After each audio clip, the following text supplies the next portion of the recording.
at the BBC Television Archive there are 172,000 1-inch C format tapes, and that makes up about 12% of the total television holdings. After the success of the 2-inch quadruplex tape format, the BBC wanted to adopt a more compatible tape format, and so the 1-inch was created. Now there are 3 formats to choose from. The 1-inch Type A format was created by Ampex, but it was mainly used for industrial and educational purposes. The 1-inch Type B format, created by Bosch in 1975, offered segmented helical scan, but it didn't offer still frame and slow and fast motion capabilities. And so in 1976, Ampex and Sony got together to create the 1-inch Type C format, and that did offer still frame and slow and fast motion capabilities, together with 300 lines of resolution, and it did offer 4 tracks of audio, of which 1 was dedicated to timecode. The aim of this video is to show the basic operation and calibration of a 1-inch C format machine. Well, we've divided this video into several sections: calibration and machine setup, playback and operation, common problems, and additional information. We calibrate the waveform monitor using its internal 1-volt signal and adjust the square wave using a small screwdriver on the front panel. Right, the first thing we have to do with a 1-inch machine is clean the heads. That's after we've done the calibration. So you just get some head cleaner, spray it on the lint-free cloth and apply that to the heads. We're not moving the lint-free cloth anywhere. We're just turning the head drum like this. See what kind of dirt we get on there. There's quite a few bits on there. Spray a bit more. Now we clean all the other things like the audio heads, which are under this panel here. Now just get your finger in there and clean those heads there. And then cleaning anything else which is in the tape path. Okay, that's sufficient. Got the 1-inch already on here.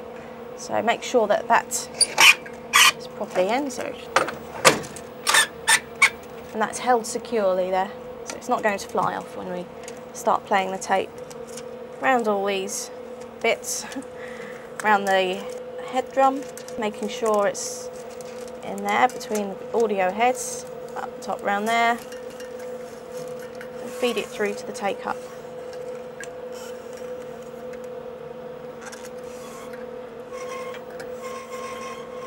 Of course, with tape like this, you get a lot of tape damage. Well, at the start of a spool, it will be line up, so you're not really actually damaging any program material. Okay, so once that's done, press the ready button, make sure that the head's spinning, and press play. And we look on the waveform monitor and the vector scope to line up a 1-inch analog recording. So we adjust the black levels, making sure it's on the blank line there, out there. And the video levels, we need to bring those down, making sure it's at the 100% peak line. And the chroma phase, using the vector scope.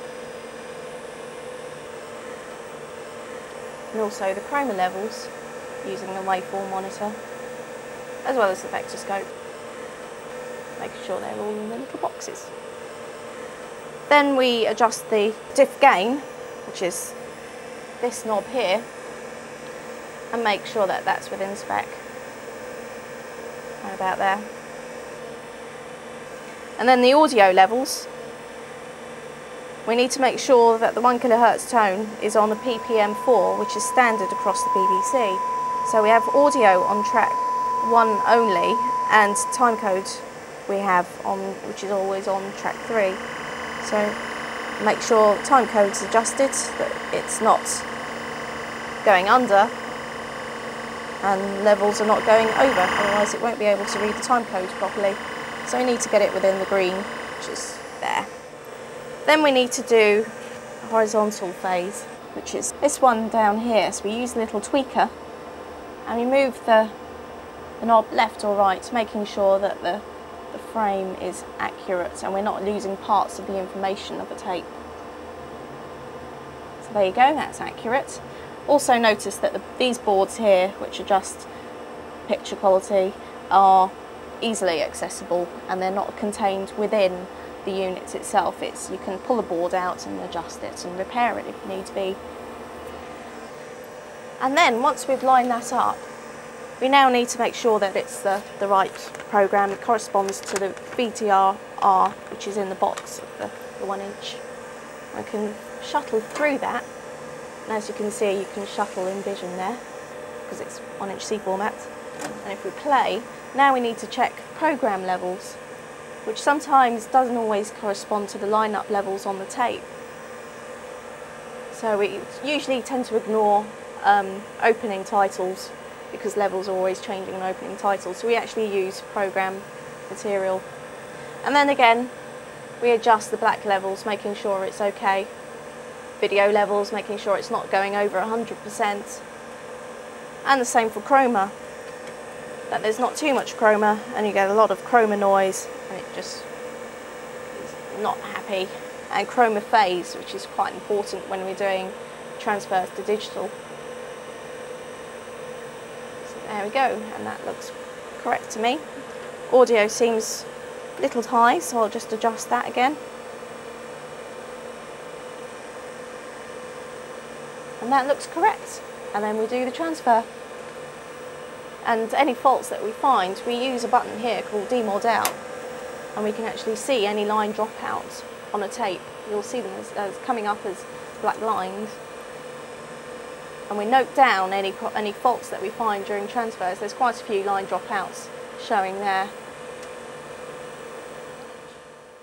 At present, we are transferring the 1-inch material to Digibeta.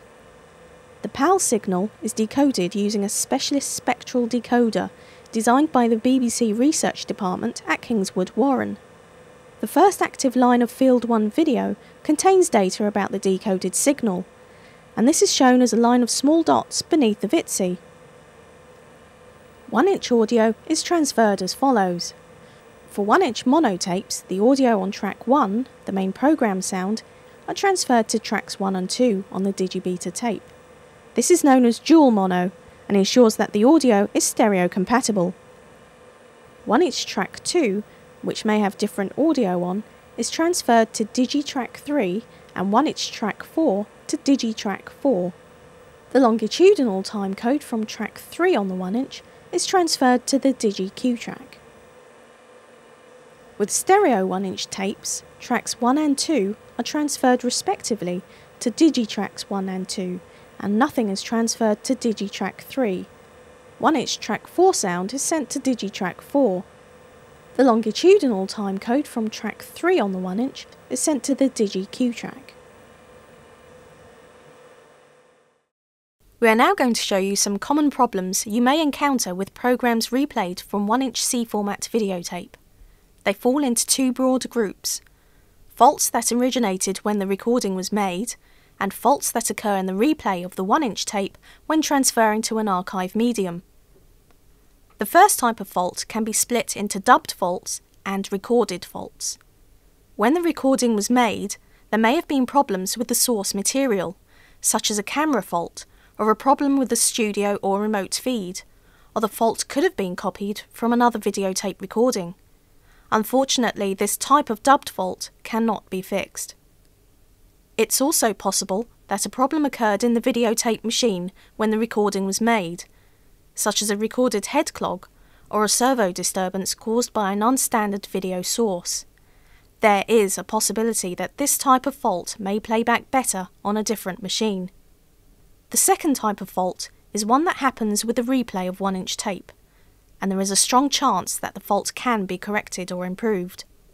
That might mean just replaying the tape 2 or 3 times to get a better reproduction, or playing the tape back on another machine. Either way, identifying the source of the fault is the key to achieving the best possible replay.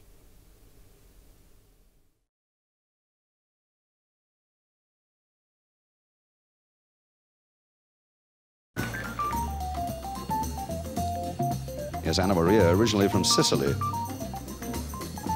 She works as a model pretty well all over Italy. She's 19 years old. got brown hair, brown eyes, and wiggles like the devil.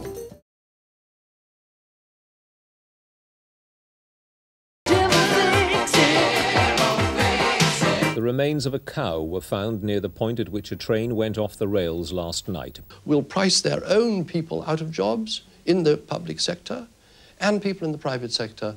So rain will irrigate the soil rather than washing it away.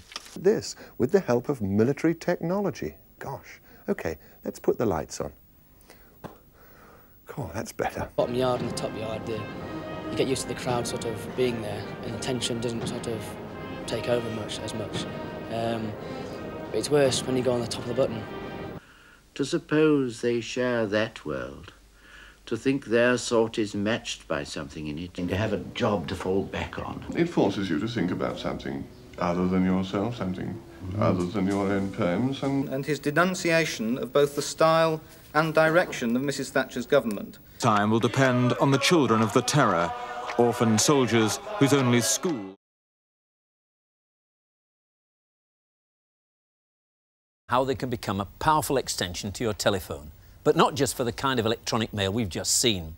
Not with you, no. I wouldn't consider an affair. It'd be impossible. Why? I'm not married. You single blokes never get any luck, do you, Harry?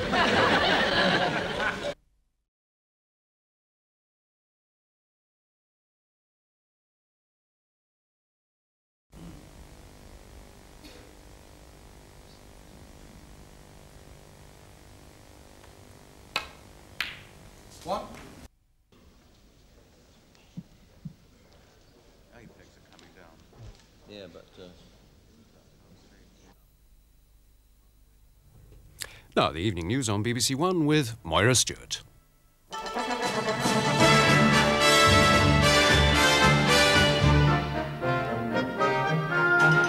sort of occasion where all the faces seem familiar for the simple reason that most of them are. Must be free on that judgment day. Yes, we must. Back to rain by the morning and you'll find a thaw setting in. But a cold night to begin with, and the southeast certainly starting off cold even tomorrow morning. Some sunshine around again, I think, but not quite as...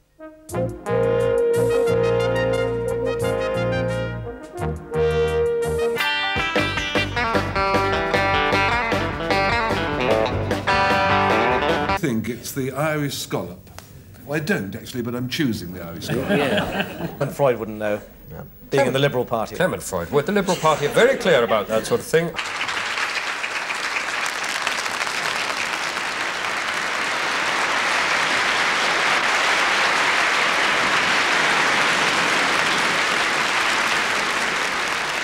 That's the best round she's had in years. 2 submissions, 2 falls or a knockout to find out who's going to win all that computer equipment.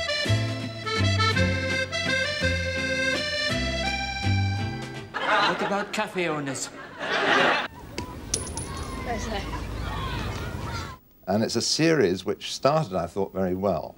And then it can be relaunched, and the Indonesians will have their satellite in working order. Switch on, and the drum rotates, screwing itself gently sideways. Norman St John Stevens says it's contemptible to suggest, as the Sunday Times does, that the Queen would use sources close to her to make her views known.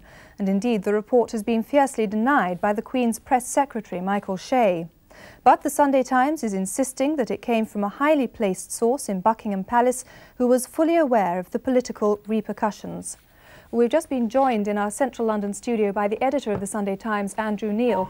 Mr. Neil, is it your understanding that the Queen actually authorised this leak of information to your paper? I have no knowledge of the role of the Queen in this at all. I don't know whether the Queen authorised it, knew about it, or knew nothing about it at all. All I know is that our sources are in a position to know what's in the Queen's mind, and we're fully aware of what they were telling us and of the fact that we were going to publish it as a major international scoop.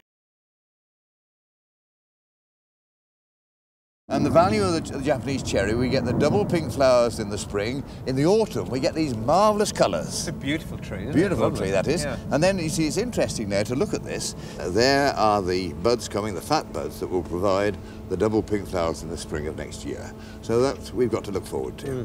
So there we are, that's it. Well, now, while there's no pruning on this, there is some pruning to be done on the roses over there. If principle and conviction triumphed over pragmatism. So the likelihood is that we shall go into this election with the Conservative Party having £2.75 million. Climb in the closet. Right there, but for the grace of God.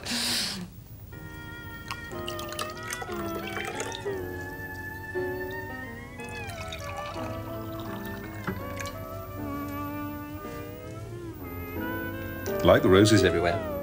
It's a nice touch.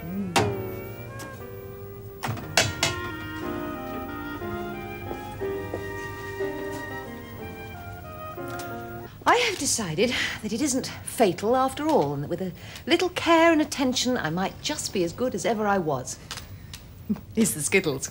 And the shampoo. Yes, that too. You're going to regret this tomorrow. Oh, hang tomorrow. I spent too much of my life worrying about tomorrow. City lights? Who needs them? They're well out of it. They play Skittles like it's the World Cup final. You're out of touch. Absolutely true. And you?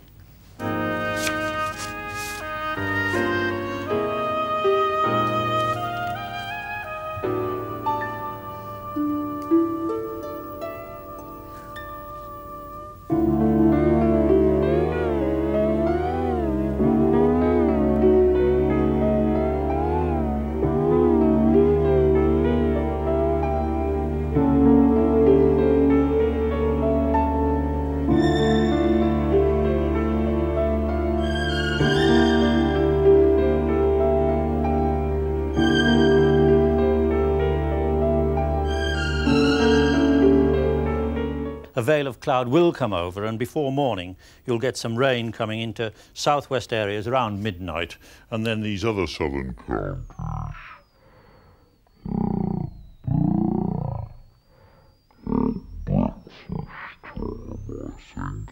And the outlook beyond that, well, still changeable.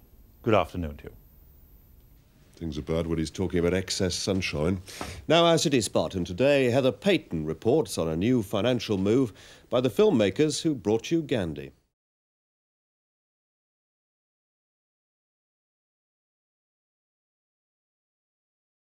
For him to build a new government with Noriega still at large?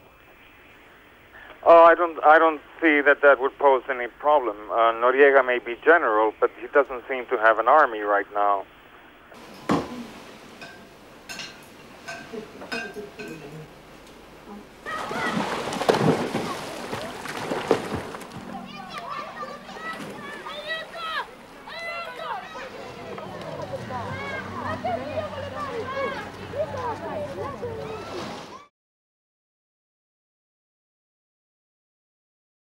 Very anxious to start rebuilding the country.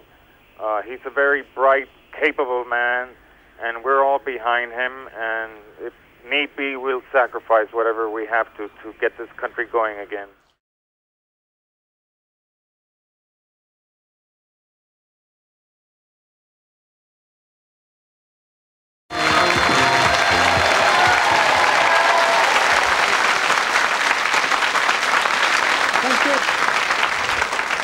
Thank you, good evening to you. The women are taking over tonight. They are that Venus in wrinkled stockings, alias Nora Batty, from The Last of the Summer Wine, alias Kathy Staff, and that's her real name, and her stockings are not wrinkled. Nice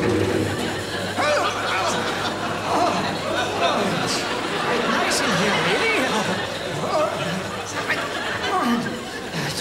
Not much pain at all. And now the bucket will come out, the special sequin bucket, into which I am about to be poured. Okay, the plug, now!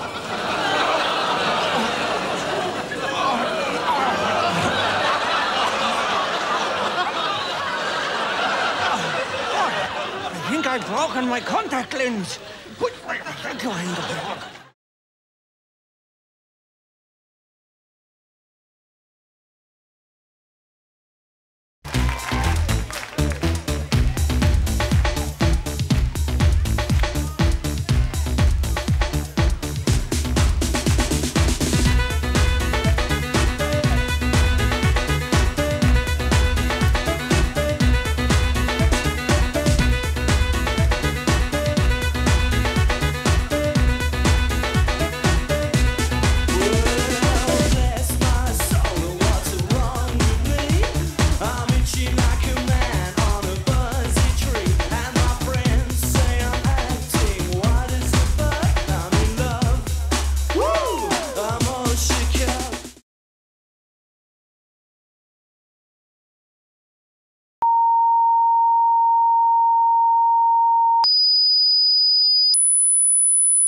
News coming in from phone calls. Mohammed Naeem, more sightings of him in Manchester, at least thought to be him. On the Manchester robber, 3 callers have given names for the man who robbed a Cheshire Building Society back in January. And on the Tunbridge Wells rape, we've had really quite a large volume of calls giving police accounts of peeping Tom incidents in that area and indeed further afield, which are very much welcomed by the investigating officer.